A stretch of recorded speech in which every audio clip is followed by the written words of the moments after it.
આજે આપણે બનાવવા જઈ રહ્યા છે ડોમિનોઝ સ્ટાઇલ ગાર્લિક બ્રેડ, એ પણ આપણે વગર ઈસ્ટ વગર. ઓકે, ઈસ્ટની જગ્યાએ આપણે ખાટું દહીં યુઝ કરીશું.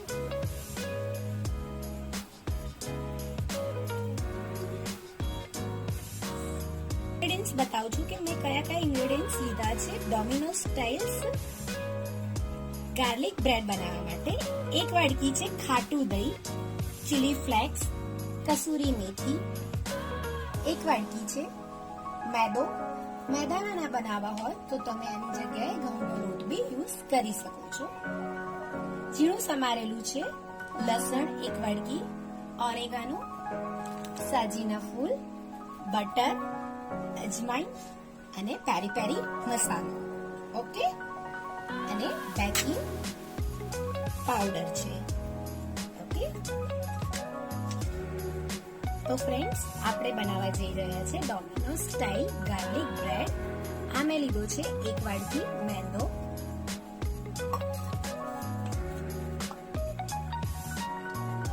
એમાં સ્વાદ મુજબ મીઠું, સોલ્ટ એટલે,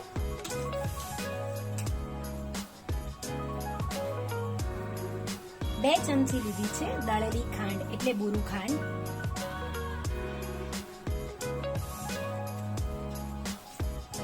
ઓરેગાનો મિક્સ હર્બ્સ. એને થોડા હથેળીથી મસળીને નાખવાના છે એટલે થોડી સ્મેલ આવે.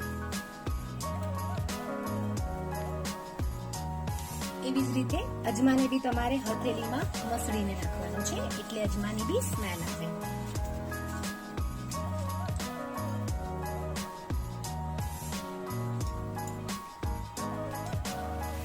એક ટેબલ સ્પૂન તેલ છે,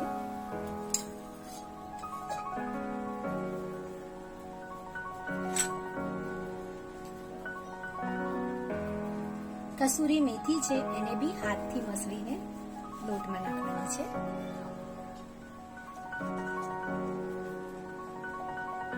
હાફ ટેબલ સ્પૂન મેં બેકિંગ પાવડર લીધો છે.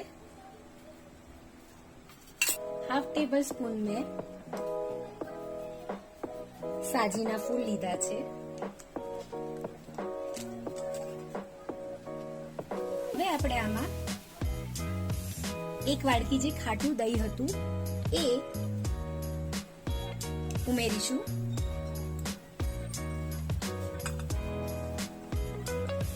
અને લોટને મિક્સ કરીશું.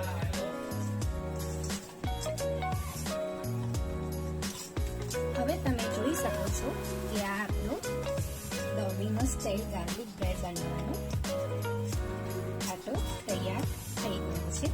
એમાં હવે સહેજ તેલ મસળીને કલાક સુધી રાખી મૂકવાનું છે. કલાક સુધી એટલે એને પલળવા દેવાનું છે. એટલે તમે જોશો કે આપણી જે ક્વોન્ટિટી છે લોટની એનાથી થોડીક વધી જશે, ફૂલી જશે. જે આપણે વગર ઈસ્ટે બનાવવાની છે એટલે દહીંના કારણે, બેકિંગ પાવડરના કારણે અને સાજીના ફૂલના કારણે લોટમાં બી આથો આવી જશે અને લોટ જે આપણો છે એનાથી થોડો તમને ડબલ લાગશે. હવે આને તમારે ઢાંકી અને કલાક સુધી રહેવા દેવાનું છે. હવે ફ્રેન્ડ્સ આપણે બનાવવા જઈ રહ્યા છે ગાર્લિક બટરની પેસ્ટ. ઓકે, આ 100 ગ્રામ બટર છે, એમાંથી મેં 50 ગ્રામ બટર લીધું છે.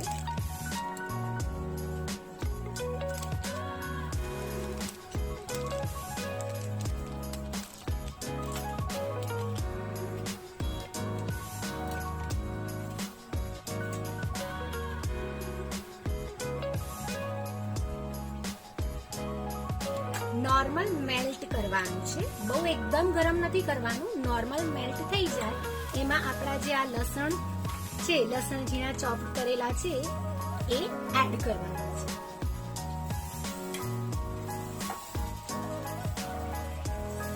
શકો છો કે આ આપણું બટર પીગળવા લાગ્યું છે. હવે આપણે ગેસ બંધ કરી દઈશું અને એમાં જે ગાર્લિક છે એને એડ કરીશું.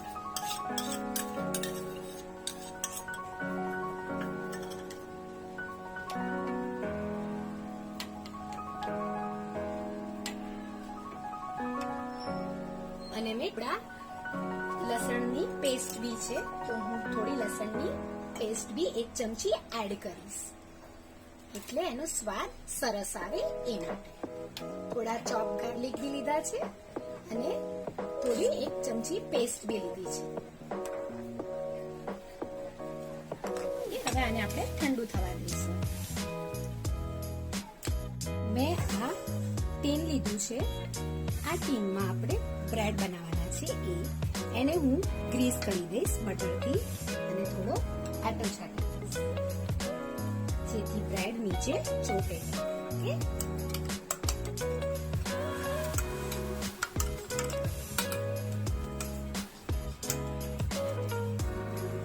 તમે જોઈ શકો છો કે ચારે બાજુથી બટર અને આટો લાગી ગયો છે, તેથી આપણું બ્રેડ ચોટશે નહીં. જોઈ શકો છો કે જે આપણે આટો લીધો તો એ હવે એકદમ ફૂલીને સાઈઝમાં બી ડબલ થઈ ગયો છે. ઓકે, એકદમ સ્પોન્જી ને એકદમ સોફ્ટ. આટો અને થોડું તેલ એનાથી તમે જોઈ શકશો કે આટો કેટલો સોફ્ટ થઈ ગયો છે અને એકદમ મુલાયમ. તમે જોઈ શકો છો કે એમાં કેટલી સોફ્ટનેસ આવી ગઈ છે.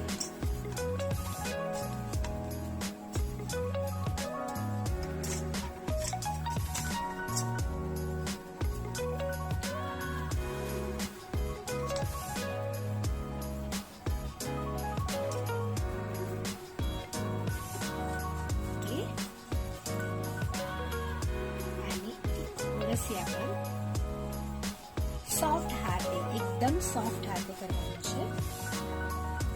આપણે રોટલી વણીએ એવી રીતે નહીં, એકદમ સોફ્ટ હાથે કરવાનું છે.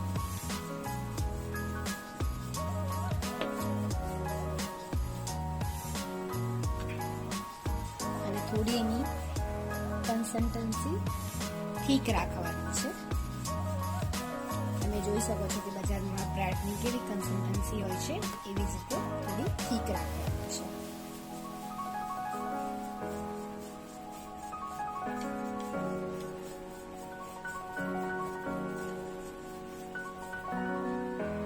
આપણે જે ગાર્લિક બ્રેડ બનાવવા જઈ રહ્યા છે એ ઓવન વગર, માઇક્રોવેવ વગર બનાવીએ છીએ.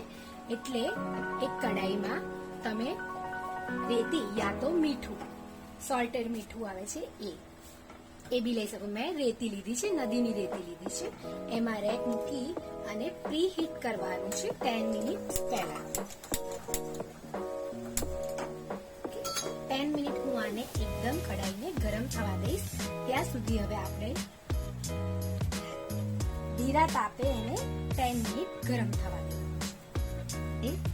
જે ગાર્લિક ને બટરની જે પેસ્ટ બનાવી હતી એ આપણી કિનાર પર નથી લગાવવાની, એ ધ્યાન રાખવાનું છે તમારે. વચ્ચેના પાર્ટ્સ પર લગાવવાનું છે, કેમ કે કિનાર આપણે દબાવવાની છે ને એટલા માટે.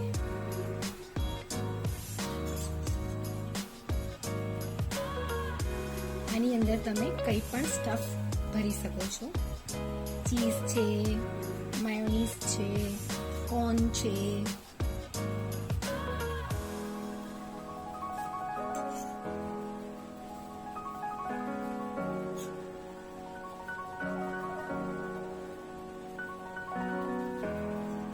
બાળકોનો બી ખૂબ મજા આવશે. મેકડોનલ્ડ્સ અને ડોમિનોઝ ની બી ગાર્લિક બ્રેડ ભૂલી જશે અને ઘરની ગાર્લિક બ્રેડ યાદ કરશે.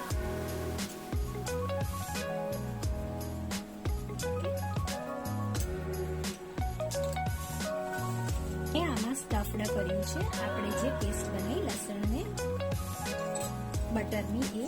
હવે હું થોડી સ્પ્રિંકલ કરું છું કસૂરી મેથી, ચીલી ફ્લેક્સ,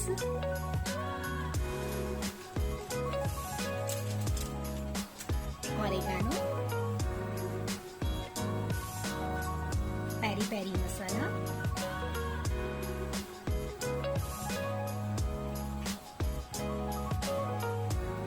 અને થોડી કોથમીર. એનાથી ટેસ્ટ ખૂબ જ સરસ આવે છે એટલા માટે.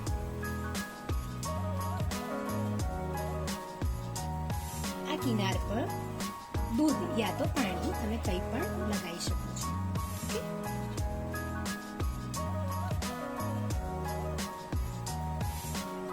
જેથી કિનાર સીલ થઈ જાય અને આ સ્ટફિંગ છે એ બહાર ના આવે. ઓકે, હવે આપણે એને ફોલ્ડ કરીશું.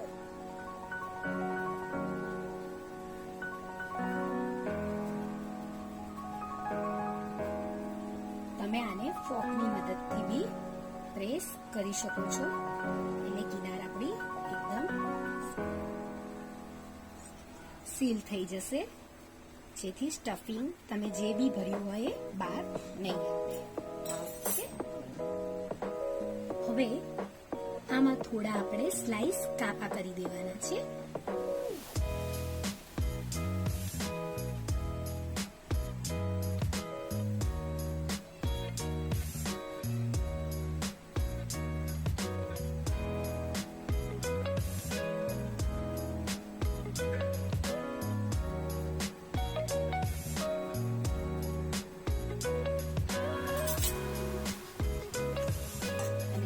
ઉપરથી બી તમારે થોડું ગાર્નિશિંગ જે આપણું બટર હતું લસણ વાળું એ લગાવી દેવાનું છે અને ટેસ્ટ એકદમ ખૂબ જ સરસ આવશે.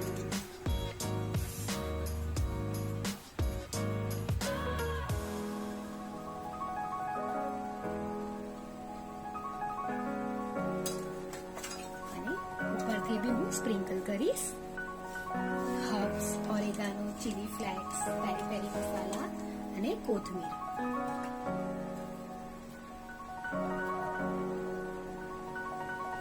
જેથી આ બ્રેડને તમે એકલી બી ખાઈ શકો છો, કે એવું નથી કે ચા કે એની સાથે જ ખાઓ.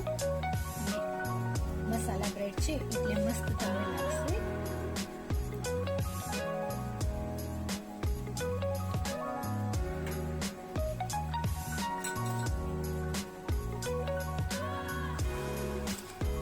તમે જોઈ શકો છો કે જે મેં ટીન ગ્રીસ કર્યું હતું એમાં મૂકી દીધું છે.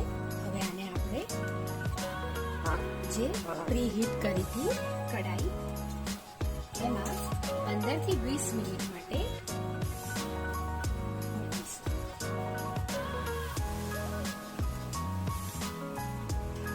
તમે ફ્રેન્ડ્સ જોઈ શકો છો કે કઈ રીતનું છે. જ્યારે બ્રેડ બનીને રેડી થશે ત્યારે જોશો કે એકદમ ફૂલેલી હશે.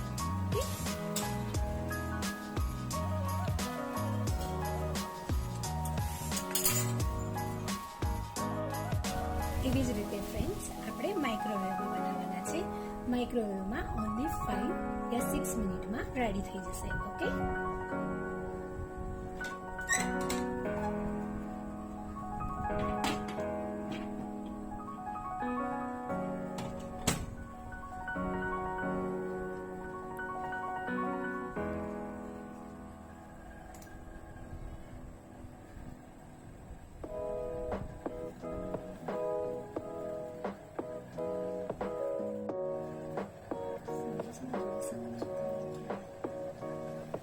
તમે જોઈ શકો છો કે અંદર આપણા જે ગાર્લિક બ્રેડ છે એ રેડી થઈ રહ્યા છે. કઈ રીતે એ ફૂલે છે એ બી તમે જોઈ શકો છો.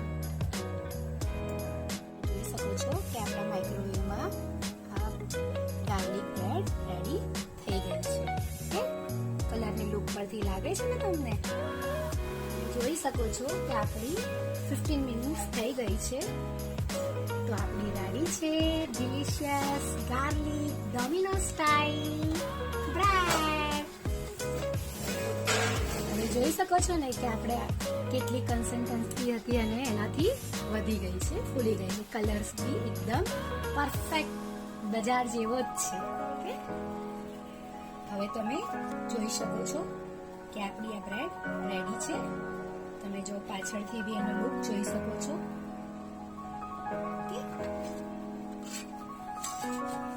આપણે ગ્રીસ કર્યું હતું ટીનને એટલા માટે આપણી બ્રેડ ચીપકી નથી. હવે આના ઉપર આપણે ઘી અને બટરને થોડો બ્રશ કરી દઈશું અને એને થોડી વાર ઢાંકી દઈશું એટલે સોફ્ટ થઈ જાય. 5 મિનિટ્સ માટે ઢાંકી દઈશું. તો ફ્રેન્ડ્સ, જોઈ શકો છો તમે કે ડોમિનોઝ ગાર્લિક બ્રેડ રેડી છે.